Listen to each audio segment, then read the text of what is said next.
DAV मैदान में अरुण गोविल को जिला जज डीएम एसपी ने किया सम्मानित। रामायण मंचन में कलाकारों ने किया दर्शकों को भाव विभोर।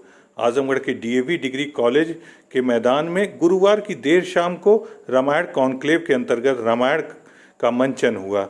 इस दौरान रामायण से संबंधित सभी प्रसंगों को कलाकारों ने भावपूर्ण मंचन कर लोगों की खूब तालियां बटोरी। वहीं पूरा माहौल राममय हो गया था। संगीतमय इस कार्यक्रम के मुख्य अतिथि के रूप में रामानंद सागर के रामायण सीरियल में भगवान राम की भूमिका निभाने वाले अरुण गोविल मुख्य अतिथि रहे। वहीं इस दौरान आजमगढ़ के सांसद दिनेश लाल यादव निरहुआ, जिला जज Sanjeev Shukla, DM Vishal Bhardwaj, SP Anurag Arya, ADM प्रशासन Anil Kumar Mishra, CDO Shri Prakash Gupta, ADM FR आजाद भगत सिंह समेत तमाम अतिथिगण मौजूद रहे। इससे पूर्व कार्यक्रम का शुभारंभ अतिथियों ने दीप प्रज्वलित कर किया।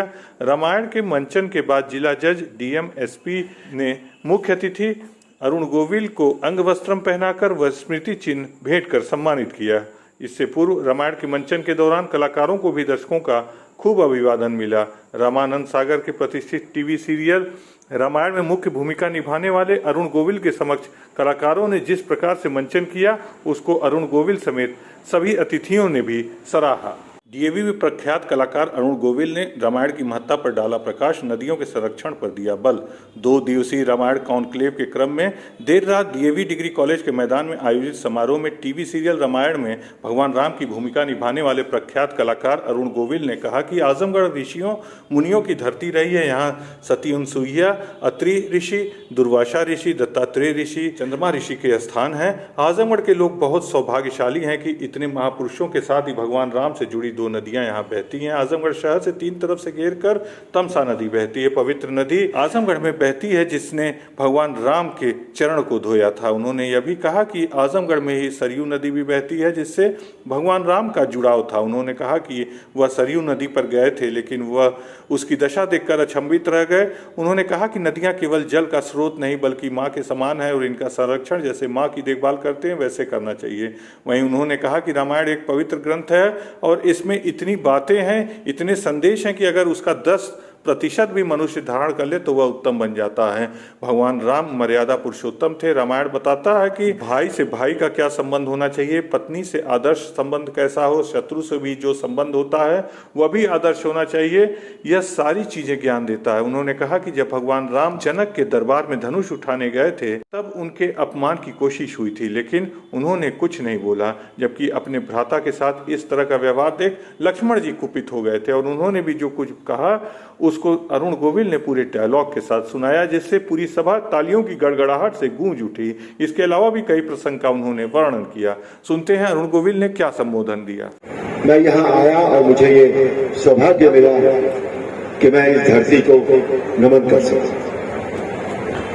आज यहाँ आने से पहले दोपहर में वो मुझे एक स्थान पर ले गए,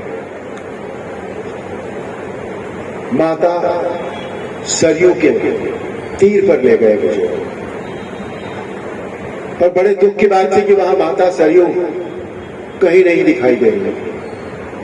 ये बहुत शोचनीय अवस्था है। नदियां जो केवल जल का स्रोत नहीं रही हमारे देश के लिए, वो मार रही है हमारी।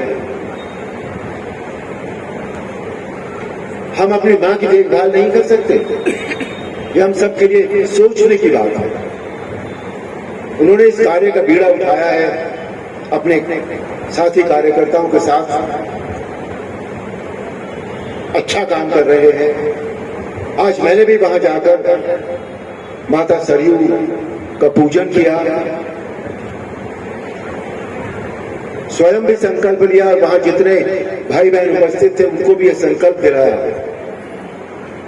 कि आप कम से कम राम जी से जुड़ी हुई जितनी नदियां हैं, चाहे वो छोटी हैं या बड़ी हैं, और खास तौर से माता सरयू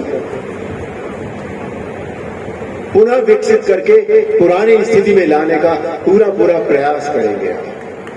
ऋषियों की धरती है, अत्रि मुनि की धरती है, मां अनसुईया की धरती है, दुर्वासा ऋषि की धरती है, भगवान दत्तात्रेय की धरती है, चंद्रमा ऋषि की धरती है। आप सब कितने सौभाग्यशाली होंगे जो इस धरती पर रहते हैं, इस पवित्र धरती पर रहते हैं।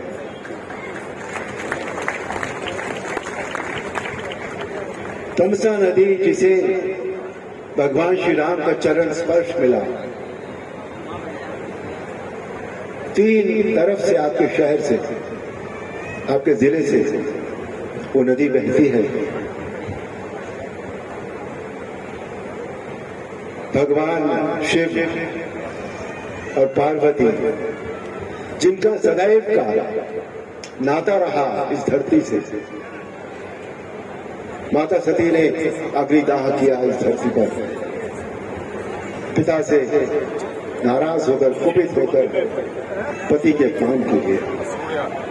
इस धरती को मैं नमन करता हूं, प्रणाम करता हूं। और यहाँ के लोकप्रिय सांसद